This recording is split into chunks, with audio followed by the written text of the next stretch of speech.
7 ರಾಜ್ಯಗಳ 13 ವಿಧಾನಸಭಾ ಕ್ಷೇತ್ರಗಳಿಗೆ ನಡೆದ ಉಪಚುನಾವಣೆಯಲ್ಲಿ ಫಲಿತಾಂಶದಲ್ಲಿ ಬಿಜೆಪಿ ಮಕಾಡೆ ಮಲಗಿದೆ. 13ರ ಪೈಕಿ ಕೇವಲ 2 ಸ್ಥಾನಗಳಲ್ಲಷ್ಟೇ ಗೆದ್ದು ಕೇಸರಿ ಪಡೆ ತೃಪ್ತಿಪಟ್ಟುಕೊಂಡಿದೆ. ಇನ್ನು 10 ಕ್ಷೇತ್ರಗಳಲ್ಲಿ ಇಂಡಿಯಾ ಮೈತ್ರಿಕೂಟ ಗೆದ್ದು ಬೀಗಿದೆ.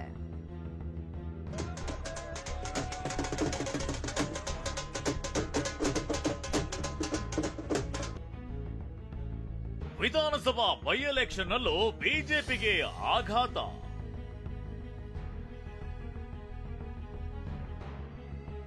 ಹದಿಮೂರು ಕ್ಷೇತ್ರಗಳ ಪೈಕಿ 2 ಸ್ಥಾನಕ್ಕೆ ತೃಪ್ತಿಪಟ್ಟ ಕೇಸರಿ ಪಡೆ.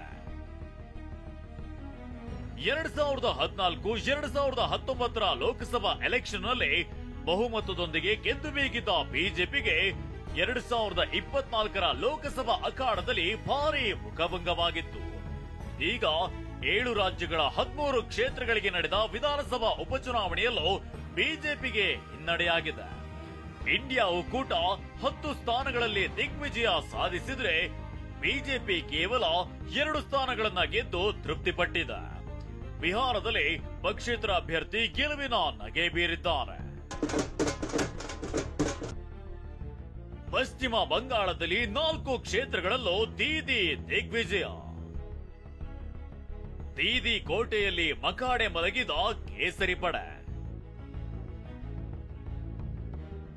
ಪಶ್ಚಿಮ ಬಂಗಾಳದಲ್ಲಿ ಟಿಎಂಸಿಯ ಗೆಲುವಿನ ನಾಗಾಲೋಟ ಮುಂದುವರೆದಿದೆ. ಎಲೆಕ್ಷನ್ ನಡೆದಿದ್ದ 4 ಕ್ಷೇತ್ರಕ್ಕೆ 4 ಕ್ಷೇತ್ರಗಳಲ್ಲೂ ಮುಖ್ಯಮಂತ್ರಿ ದೀದಿ ಪಡೆ ಗೆದ್ದು ಬೀಗಿದೆ.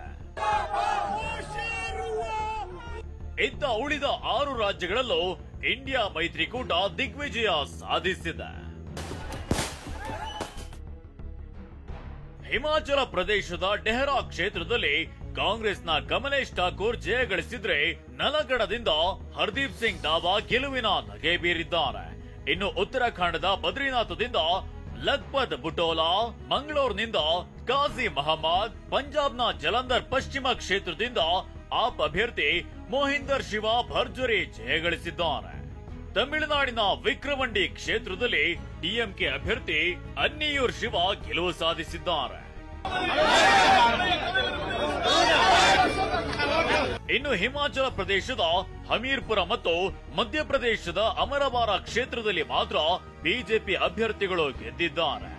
ಇತ್ತ ಬಿಹಾರದ ರೂಪಾಲಿಯಿಂದ ಪಕ್ಷೇತರ ಅಭ್ಯರ್ಥಿ ಗೆಲುವಿನ ನಗೆ ಬೀರಿದ್ದಾರೆ.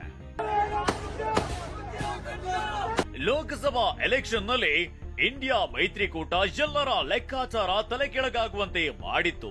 ಇದೀಗ ಉಪಚುನಾವಣೆಯಲ್ಲೂ ಇಂಡಿಯಾ ಒಕ್ಕೂಟ ದಿಗ್ವಿಜಯ ಸಾಧಿಸಿದ್ದು ಮತದಾರರು ಬಿಜೆಪಿಗೆ ಎಚ್ಚರಿಕೆ ಗಂಟೆ ರವಾನಿಸಿದ್ದಾರೆ. ಹರೀಶ್, ಟಿವಿ9 ನವದೆಹಲಿ.